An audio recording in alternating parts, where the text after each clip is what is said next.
Duke? You ask her, then she'll repeat your question loud, yeah?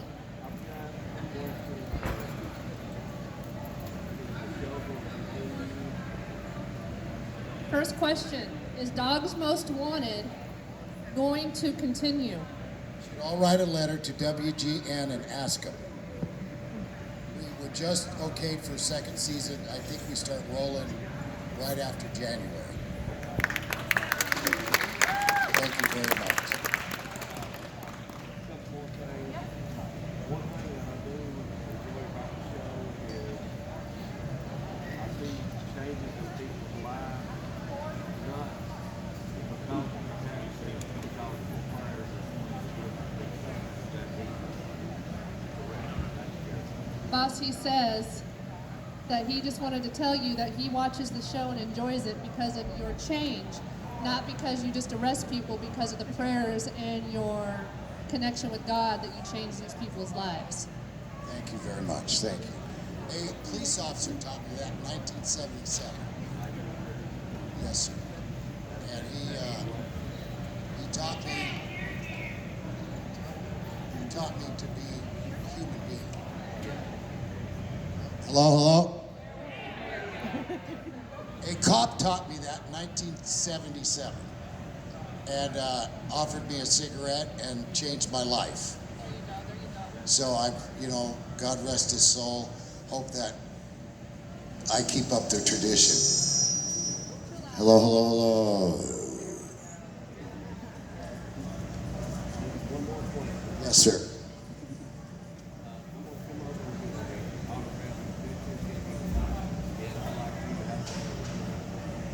Say it again. He says he's going to come over and take autograph and pictures with you, and he'd like to have a prayer later also with you. Sure. After that, yes, sir. Thank you. Thank you, brother. Do we have other questions? Yes, sir. We talked earlier in line, huh?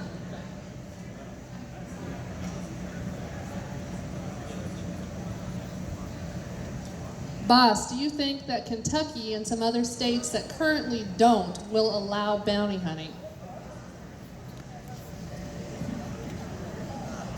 You can actually bounty hunt in Kentucky. It's just, if you go to the sheriff's department and you get permission, then a lot of times, they'll go and apprehend your fugitive for you, or you go and check in with the judge. So there are ways around it. It's just not necessarily called bounty hunting, but if there's a wanted fugitive in Kentucky with a felony warrant, then you can still get that guy arrested. And you might not be able to transport him, but at least he'll be in jail. So we went by the assumption, or we worked under the bail bonds laws, where a bail bondsman, the guy jumps bail and you can go get him as an agent. The new show, Dogs Most Wanted, we work under the federal martial laws. A citizen is allowed in 47 states to arrest a felon. So we're not going after bail jumpers anymore. We go after, the devil's herd. One of our guys first season just received 51 years and a day. So we're going after guys that don't get to meet us at home for lunch. These guys are gonna have their lunch fed to them for at least 25 years. So we're going back into the 1800s where bounty hunters were after anybody that had committed a felony with a price on their head. And we get paid by our TV show. We don't charge anybody anything. So, fugitives beware. Cadence. Sit back. Do we have more questions up there? I see hands. Come down here.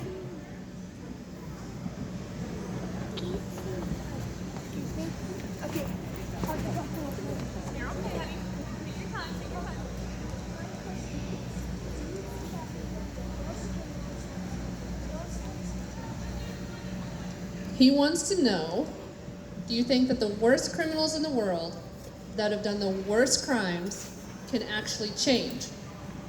So, no. There are some crimes that are committed that are unforgivable and they're unchangeable. It's hard to get to hell today. It's really hard. You got to really be a, you know what, to get to hell. But there are some people going. So some of these guys or gals have no chance and are actually proud to be able to get to hell. So there are some crimes that are no forgiveness. That's why the Marines say kill them all and let God decide.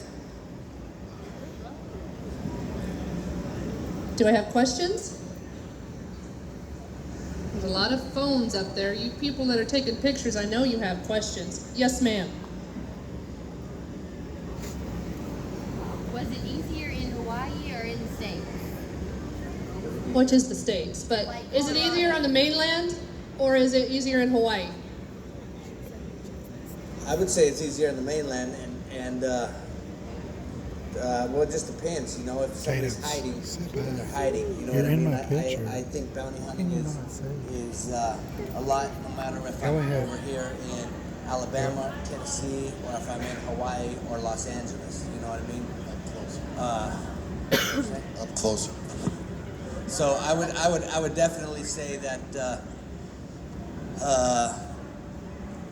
probably the mainland would be a lot easier because you have a little bit more time. It's a little bit bigger. Hawaii, you have a limited time, and it could be a lot harder. There's more places to hide, even though it's smaller. There's a lot of places to hide out there. In Hawaii, there's a lot of natives and a lot of people are related, so they're morally a lot solider than the mainland. For $20 in Hawaii, you get laughed at. For $20 in the mainland, they'll sell their mother. So it's easier to find them here. We have 200,000 warrants in Colorado. It's like fishing in a bucket. Where in Hawaii, they're hard to find. They're mostly all related, and they still believe in basic Father, Son, and Holy Ghost. Where here, sometimes they don't. And they can't hide the black SUVs Right. in Hawaii. Questions? Come on, you guys are fans. Right here, yes, son. Question? He wants to know how many years you have been bounty hunting. I've been bounty hunting 40 years this February, and I started Leland knocking on doors when he was 12, and he used to have a picture that said, "Have you seen this puppy?" And I'll never forget I'm gonna cry, the first time he came back to my car and said, Dad, he's in there. So, Leland, about 30 years, he's been bounty hunting. How old does that make you, Leland? I just 34. I just turned 43. Just throwing that out. And how old is your wife? Just kidding, just kidding. Sorry, Jamie. I had to throw my best friend. Okay, anybody else? Yes, ma'am.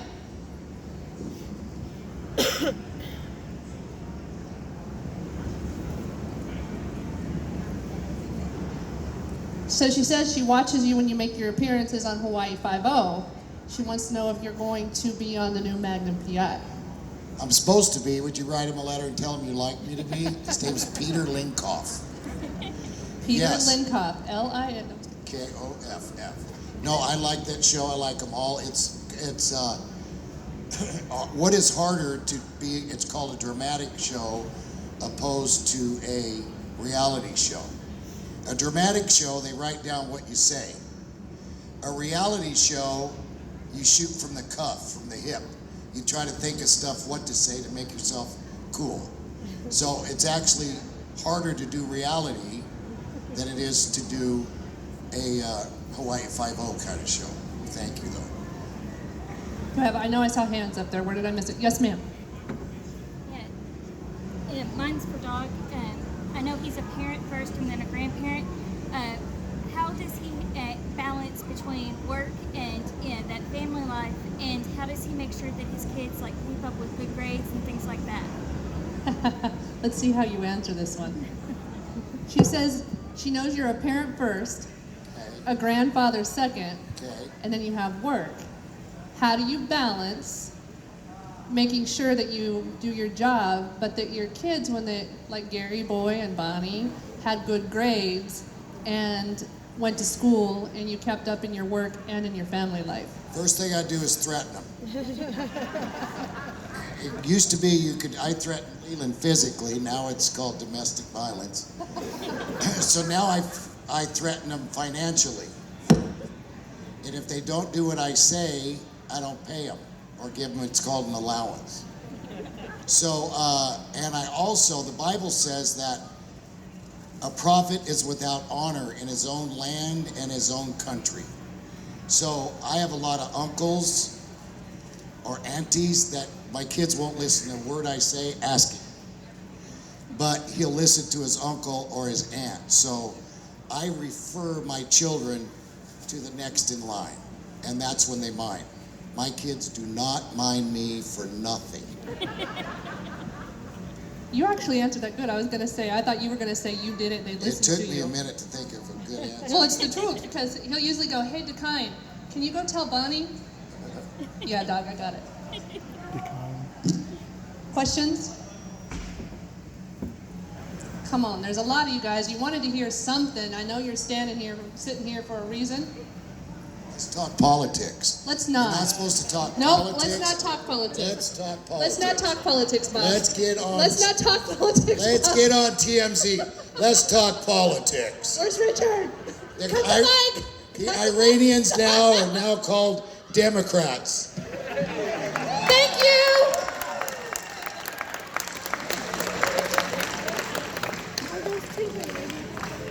Don't be a chump. Revote for Trump. Any other questions before we get kicked out? Let's talk religion. The next one we already know is coming, so I'm keeping the mic. Any other question? Okay, yes, sir. What made you get into the business? What made you get into the business, boss? There's a book I'm selling at the booth. The book hit #1 on the New York Times bestseller, not because of the hair job.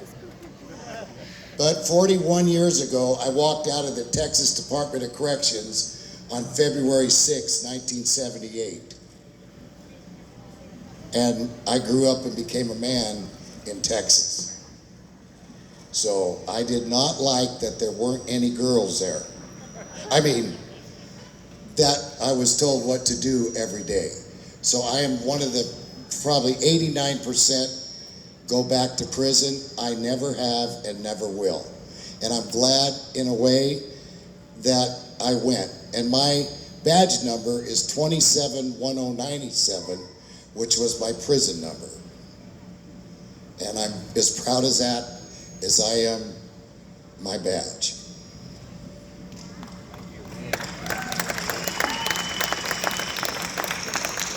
I was waiting. Did you see me keep looking over there? You felt me looking, huh? Like, I know you want to ask. She's a volunteer. She don't get paid now. I don't ever get paid. No, I'm just kidding. Liar. What's your highest bounty, honey? Your highest bounty. We have a right now season 2 #1 show, 1,500,000. That's what we got coming. New show. I wish I could take a picture of your face right now. Our highest bounty we caught was $1 million for Andrew Stewart Luster, who is Max Factor's great-grandson. He was convicted in California of 97 counts of rape, and at that day he ran before sentencing. In California, they can sentence you even if you're not there. It's called in absentia, right? So he got, 100 and something years? 200 years. So he was we still didn't get paid for it. Well, we did. We got famous, but we never got paid a cent. In our business, we have a lot of jealousy, and it's very competitive bounty hunting. Our real only friends are preachers and cops, and our ex-wives that get a lot of child support. Yes, sir.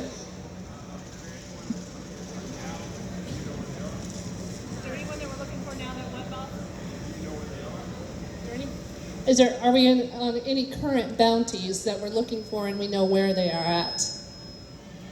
Like I said, we have my wife Beth's been in heaven 6 months, and before she left, she wrote $1 million bond. No, a $700,000 bond. The guy paid a little bit money down and convinced her that he'd pay the rest. First court date, he split. So his bond is doubled now, which is over $1 million. We think we're not rolling without cameras. We think he's in the west area of the United States. The show is Dogs Most Wanted. I will be bankrupt and out of business if I don't catch this guy. So we need luck and prayers. And what's his name, David? Santa Claus? Huh?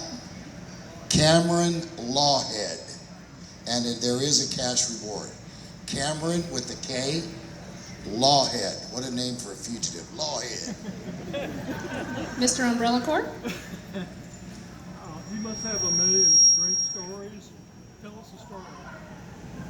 He wants to know the best story that you have, boss. You know, I don't have the best because I think they're all good.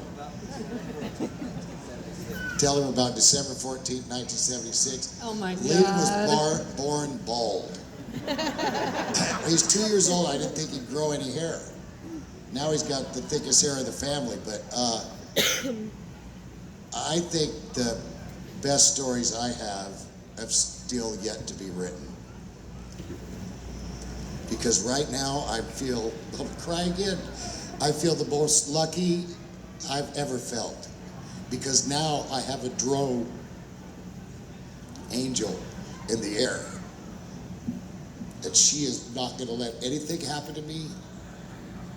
And I know that. Go ahead.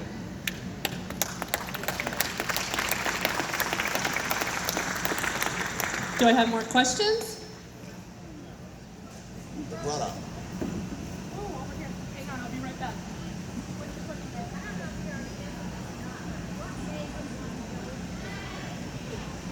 She wanted to know what made you get to bounty hunting, which we covered. Ready? You got to buy the book though. So I'm in prison as the warden's barber, which is a prestigious job in prison because you can't beat me up because I make the warden's hair look good for visiting day when the wives come to see the inmates. So I was kind of protected by that. And I was working outside the barber shop, which was outside prison, and a friend of mine's mother died, another inmate, and he escaped. And he was running down the road, and the guards all yelled for him to stop, and he wouldn't. And I could see the guards, they had 30 rifles, and they were cocking them like that, getting ready to shoot. And I just all of a sudden took out after him. And I used to ride with the Devil's Disciples motorcycle gang. They're sisters to the Hells Angels and brothers. And so I was called Dog Disciple since I was 16. And as this fugitive was running from prison, I tackled him. And the lieutenant ran up behind me and threw down handcuffs and said, "Hook him up, bounty hunter." And I went back to my cell that day and I thought, wow, this is not what everybody told me. This is not a good place. I've got to go straight, but I got this passed.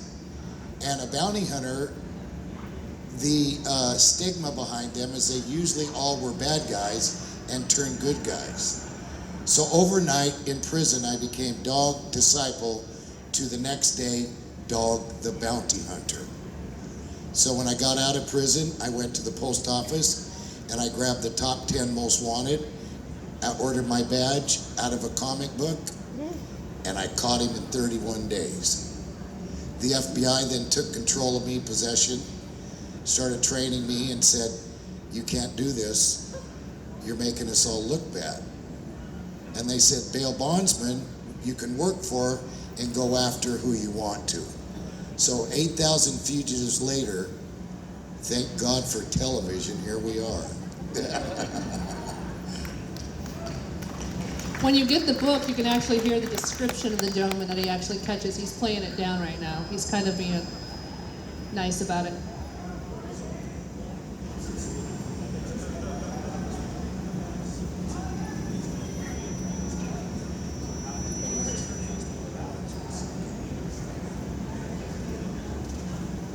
First of all, he gave the condolences of us losing Mama Beth, and he's praying for the family.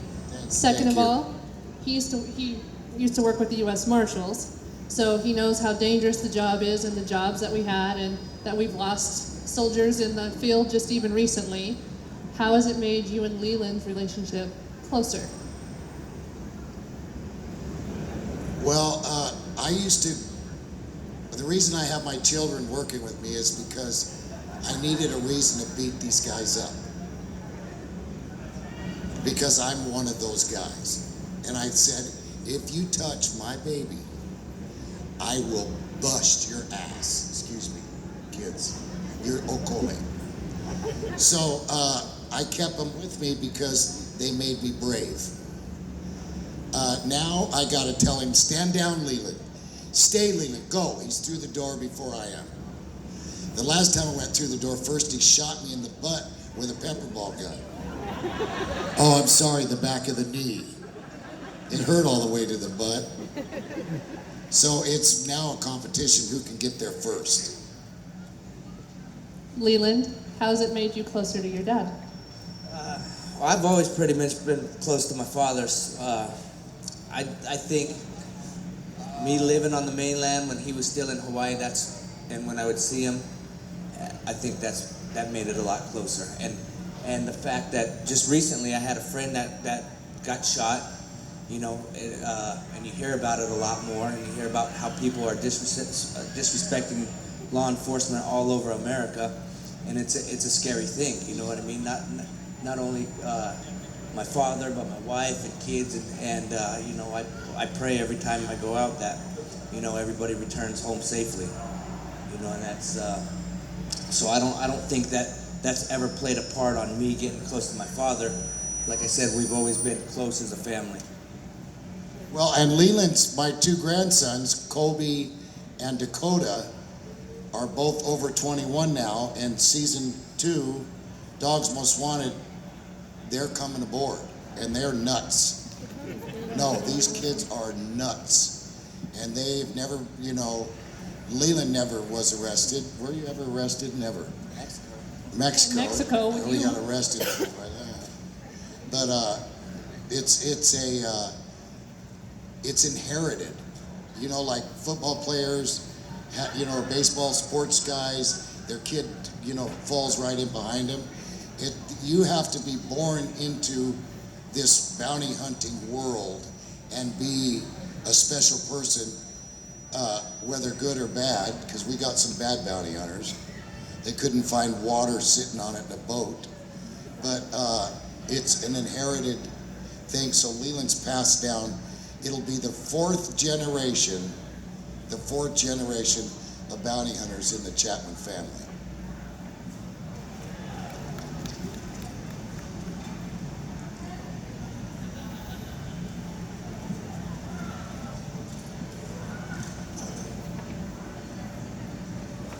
First question, how is Dwayne Lee? Dwayne Lee is good. He owns a business in Florida, and he's actually starting another company part-time, but he's doing good. What's he doing for a living? He does bail bonds, and he also opened up a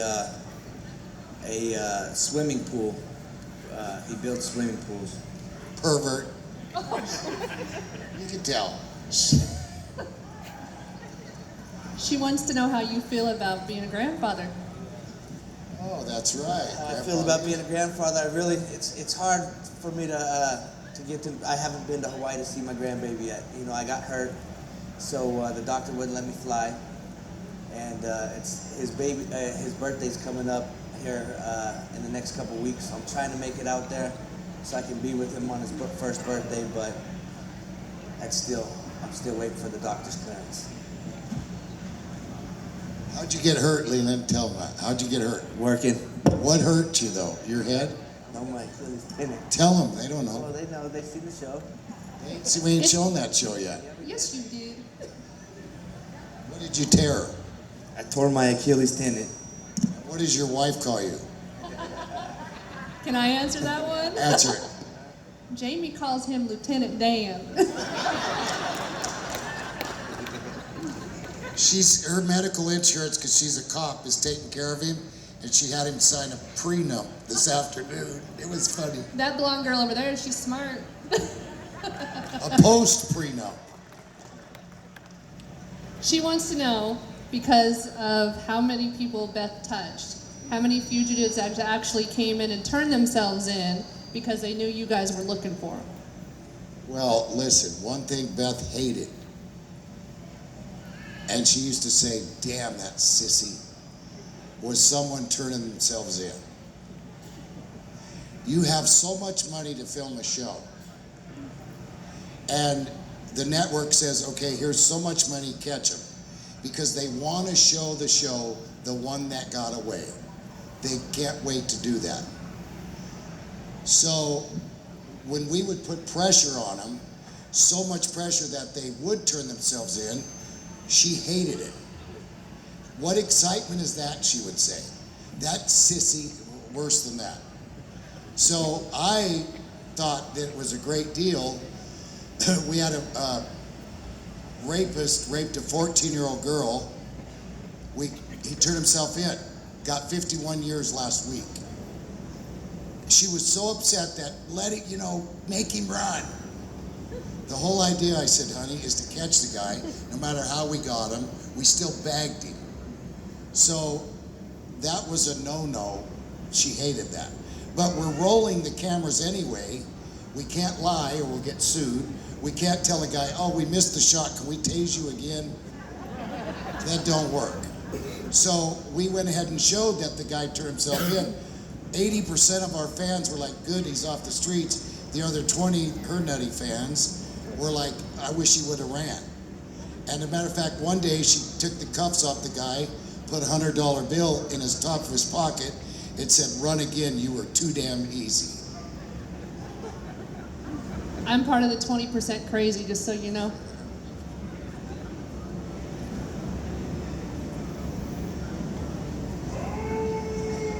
What do you say? Who is the worst criminal you've ever caught?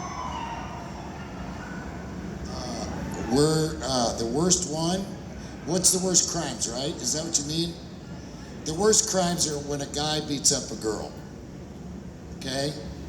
The second worst crime is when a girl beats up a guy. No. The second worst crime is when a man or woman does bad things to children.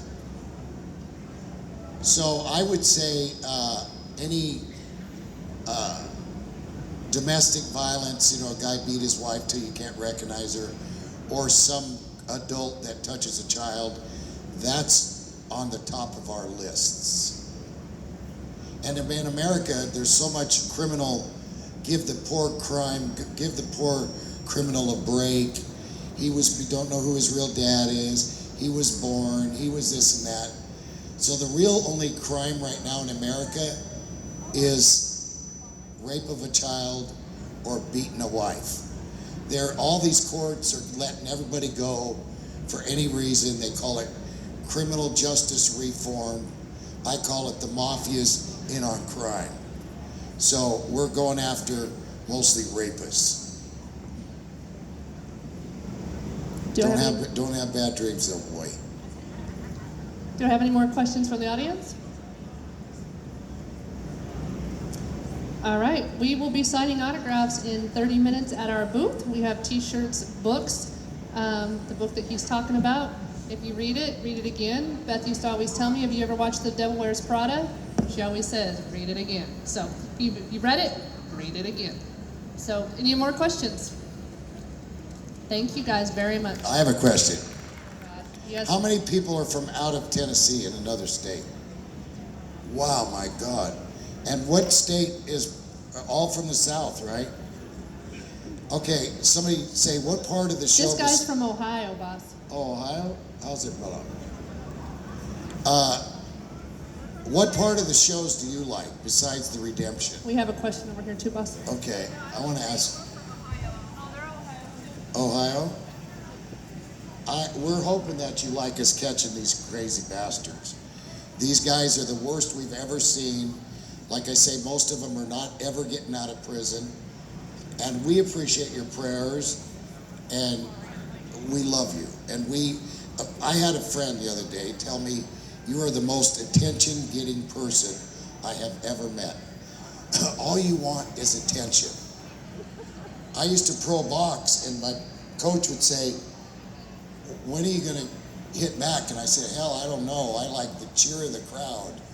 I just loved him cheering my name, and as I got done with the fight, I loved him cheering again. I am an attention hound. I love to have people say, "Love you, dog." I love that so much. I moved to Texas because when I was a kid, 17 years old, I drove to work, and all these people kept waving at me as they went by me. And I called my mom and I said, "Mom, I just came to heaven." So I love the attention, and I love to do what I think makes you cry, laugh, and be proud of me. And I hope, as you can see, I passed that down. He's more of an attention hound than I am. Look at his beautiful wife. So aloha, everyone. We love you. Thank you. See you at the booth.